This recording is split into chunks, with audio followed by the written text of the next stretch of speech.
It's time for Mornings at 8 with Jonathan Mark on AM 1480 WLEA. Oh, yes, it is time for Mornings at 8, and here we are. Man, nice day out there. A little foggy here and there, but it's awfully nice day. It's going to rain later on, I think I just heard, so who knows, hey. And it's going to be humid. Okay, fine, it's summer. Speaking of summer, that's right, the weather just might possibly be okay this weekend for the Arkport Summerfest. So who knows? Let me see here. Well, Wednesday, halfway through the week, right? The weekend is kind of looming up over the horizon, and you can kind of see it just peeking up there. Maybe we're halfway there. Hang in there. Well, where do I start this? Man, some days there is so much going on, and so much of it is so crazy. I mean, where do you start? I think probably as a culture, maybe we haven't lost our mind, but maybe just misplaced. Temporarily, it isn't lost entirely. It's there somewhere. We just got to keep looking for it. Let me see. So what did I learn yesterday? Let me see. There was an AP story that apparently President Trump, that's right, President Donald Trump is deliberately undermining freedom of religion. I know you think it's not possible, but he is single-handedly. He's undermining freedom of religion, and here's why. Bible shortage? This is an AP story. Bible shortage? Publishers say tariffs could cause it. So there you go. Religious publishers say President Donald Trump's most recent proposed tariffs on Chinese imports could result in a Bible shortage. That's because millions of Bibles, some estimates put it at more than 150 million or more, are printed in China every year. And critics of a proposed tariff say it would make the Bible more expensive for consumers and hurt the evangelism efforts of Christian organizations that give away Bibles as part of their ministry. There are approximately, according to a spokesman for HarperCollins, about 20 million Bibles sold in the United States each year. 20 million. And you wonder, do people actually read it? Or do they just kind of like buy it and put it away or something? Because I think if people read it, I don't think things would be as bad as they are. So maybe people just buy Bibles. I don't know. They certainly don't live by them, I'll say that.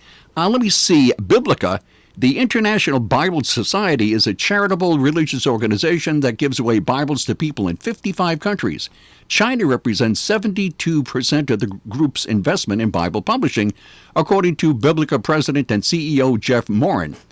A Bible tariff would, quote, dramatically affect the number of Bibles we are able to print and give away, impacting the religious freedom of individuals in countries where Bible access is limited and often non-existent, Morin said. So now we're going to affect the religious freedom of individuals in 55 countries. Trump is going to attack religion in 55 countries at once. I don't see how that's possible, but apparently that's what he's going to do, okay? So there you go. So he's attacking religious freedom. It's a deliberate, malicious attempt to just stifle religious freedom. Okay, fine, I can accept that, sure. What else?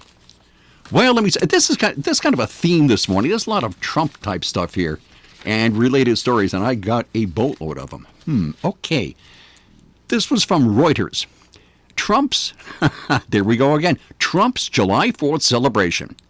It was his. He was out there with a little sparkler, little celebration all by himself. Trump's July 4th celebration cost military at least, get this is a mind-boggling figure, okay? It cost the military at least $1.2 million. $1.2 million it costs the Pentagon. That's amazing. They could probably go through the cushions on their couch and find $1.2 million in change. That's nothing. But it cost the military $1.2 million. Oh my. So it said, according to Reuters, the Pentagon said on Tuesday, which was yesterday, that President Donald Trump's celebration of U.S. Independence Day, which included bringing tanks and equipment to Washington, cost the military at least $1.2 million. Oh my. That's terrible. Wow. That's unconscionable. 2 Bradley fighting vehicles flanked Trump during his July 4th speech last week, in which he praised American military.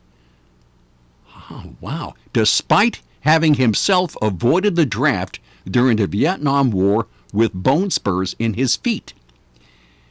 Now, I don't know if President Trump has bone spurs, but you wouldn't just say, tell the military, I have bone spurs, and they would say, okay, fine. They probably had to check this thing out in some fashion. Now, I don't know. I was in the military myself, and I don't recall anybody, people got out for all kinds of reasons. Maybe he did have bone spurs.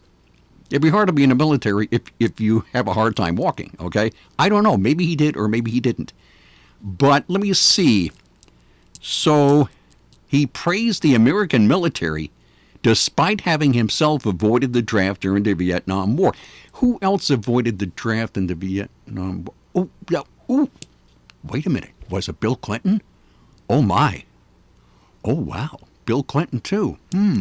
Let me see. Bill Clinton had no military experience. Barack Obama had no military experience. Who else? FDR.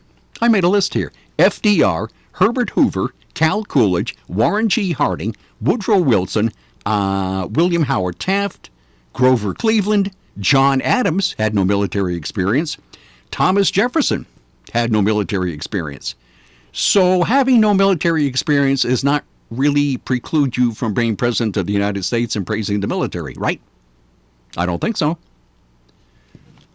Okay, so it cost the military $1.2 million. Trump, a Republican who was inspired to stage the flag, this is again still from Reuters here. Where was I? Who was inspired to stage the flashy affair after seeing a similar display in France, dismissed concerns ahead of the ceremony about the expense and militaristic overtones of the event outside the 97-year-old Lincoln Memorial, a symbol of national unity. The total cost of the department's support to the Salute to America event was $1.2 million, the Pentagon said in a statement. In addition to the cost of the military, the Washington Post reported last week that the U.S. National Park Service had diverted $2.5 million in park entrance fees to help pay for the event. And the actual cost of the Pentagon is likely higher, since the Pentagon said funding for the aircraft demonstrations came from the military services training budgets. Now, you add, let me see, 1.5 million, let me see, how much? A little over $3 million. Okay, that's not bad. It was a big celebration. And so it's going to cost a couple of bucks. But really, as I said the other day, this amount of money to the federal budget really isn't all that much. I mean, it just really wasn't. And then way at the end of this, now this is Reuters, of course, it's English, right? It's British. It says, the last line of the story. The last line of the story goes, the July 4th holiday celebrates the U.S. founders declaring independence from Britain in 1776. Maybe they think that people in England don't know that. I have no idea, but that's what the 4th of July, really? Wow. That's news. Anyway, so that was Reuters, and all the huge amount of money that Trump spent on his celebration of the 4th of July. Not the country's, but his. So there we are. Okay, we have another Trump story. I got a whole bunch of this morning. I don't know where they all came from at once, but there you go. You've heard, of course, that there's a movement to boycott Home Depot. A very nice store. So there's a movement to boycott Home Depot. Why? Because the co-founder, whose name is Bernie Marcus, he's 90 years old. He has nothing to do with the company anymore. Okay? He was a co-founder, but there he was, 90 years old. And he says that he's going to contribute to Trump's re-election effort. So because this 90-year-old man, who has nothing to do with the company anymore, because he supports Trump, people are saying things like Twitter and all these social things. I don't know about that stuff. But anyway, there's this movement on to boycott Home Depot. He doesn't even own the thing anymore. He's got nothing to do with it. They're very nice people who work there, I'm sure. But so they want to boycott. They want to boycott Home Depot. As I said, we haven't lost our mind. This just is misplaced. Like somewhere, it's got to be there somewhere. Just keep looking. You'll find it eventually. Let me see here. The boycott threats first emerged after Marcus, the co-founder, gave an interview to the Atlanta Journal-Constitution in which he said he would give money to Trump's 2020 campaign, saying the president is a boon to the economy and has taken a strong stance on confronting China over unfair trade practices. And a Home Depot spokesman told MarketWatch that Marcus retired from the company more than 15 years ago and, quote, isn't speaking on behalf of the company. In fact, as a standard practice, the company does not endorse presidential candidates. But because the 90-year-old co-founder says he likes Trump, everybody wants to boycott that store. That would be a good reason to go there and buy something, just based on that. And what else have we here? Oh my! As I said, I got a lot this morning. Now, I'd like to say, and I have said in the past, I am not pro-Trump, and I am not anti-Trump. What I am pro is pro-United States of America. That's what I'm pro. Because Trump has in fact said a number of things in the last 3 years that I took real issue with. Okay? And I did. So I'm not pro-Trump. Oh, well, maybe tomorrow. Maybe I'll do it now. How much time is there? Yeah, let me see. When he said, remember John McCain, right? He was a prisoner of war in Vietnam. And I haven't met any since I've been in New York, but when I lived in California, I met a number of people who had been prisoners of war. And the stories that they told me,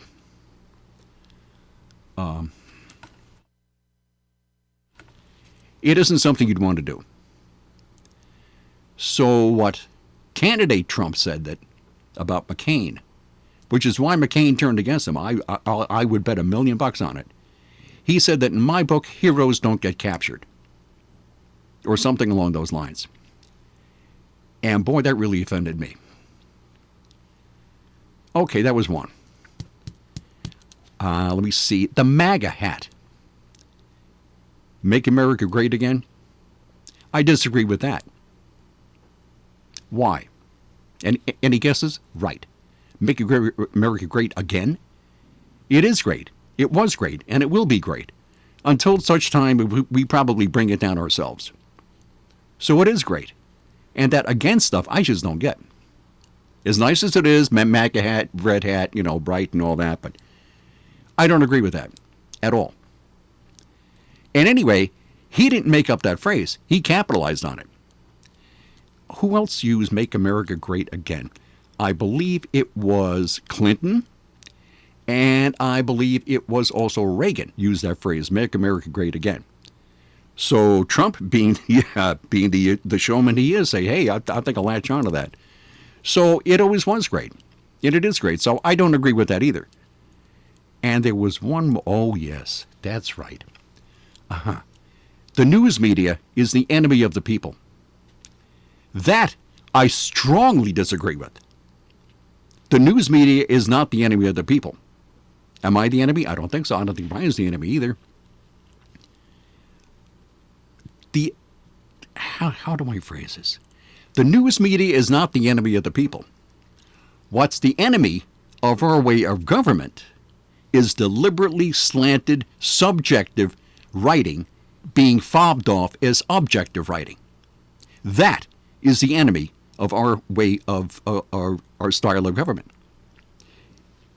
If the electorate is not honestly and objectively informed, how could you make an objective choice in an election? You can't. You have to be honestly and truly and objectively informed. Most writing, at least in the major media, at the local level, not really, no, but in the major media, they pass off their opinion and subjective stuff as being, oh, this is totally objective. No, it's not. It's not objective at all. So that is the enemy of our way of doing our form of government. Because if the electorate isn't honestly and objectively informed, they cannot make the right choices, right? So there, I kind of disagree with that. The news media is not the enemy of the people. Anyway, I just thought I'd throw that in. Okay, how about we go to what we're going to do? We are going to go to a break right after I tell you about insurance, because insurance is very important. Objectively and subjectively, insurance is really important for everybody. Everybody needs insurance. You can't get by without it. And what better choice can you possibly make than going to the Ryan Agencies? They have insurance offices in Hornell, Jasper, and Wellsville. In Hornell, they're at the south end of the Broadway Mall, and nice, friendly people. You walk in there and I know these people. Maybe you don't, but you feel like you do, because that's how they are. They're very, very friendly people. They're awfully nice and knowledgeable, too. They are a local independent insurance agency. And why an independent agent like the Ryan Agencies? Well, they do the insurance shopping for you. It's like having your own personal insurance shopper. The Ryan Agencies have access to many insurance companies to find the best rates and the best one for you. They're insurance experts. They offer sound, unbiased advice. They're friendly, they're local, and they are the Ryan Agencies.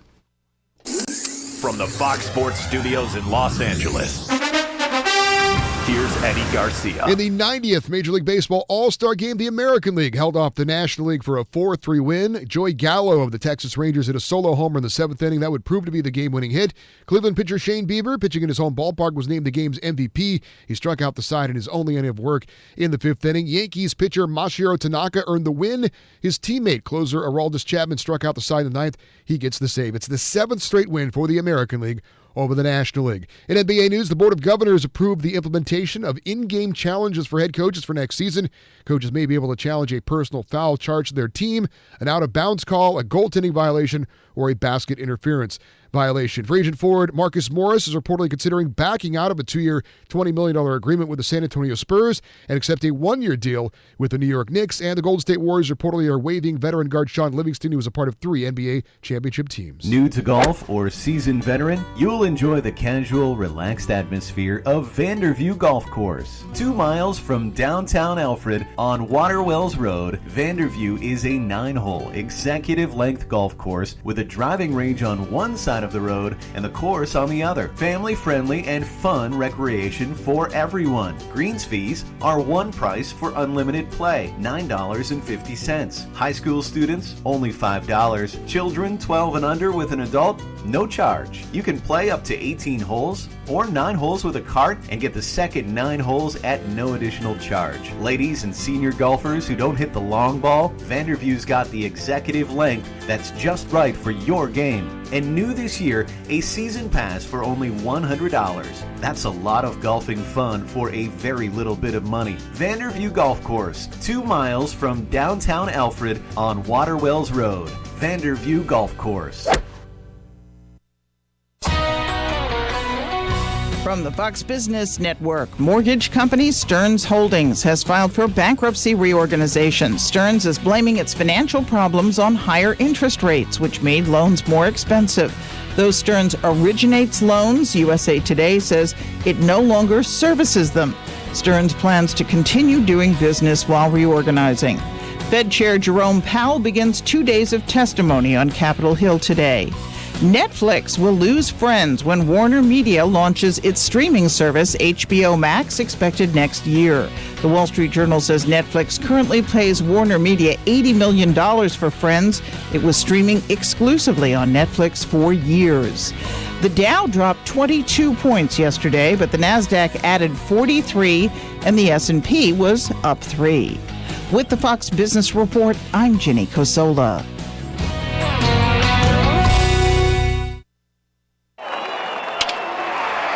Baseball season is in full swing. Get your popcorn. It's a good thing Matt secured his denture with Super Polygrip. Now he can enjoy the snacks as much as the game. Polygrip. Hey, how are you? So great to see you. It's that time of year when the family meets up. Hi, come on. Get together, guys. Family photo.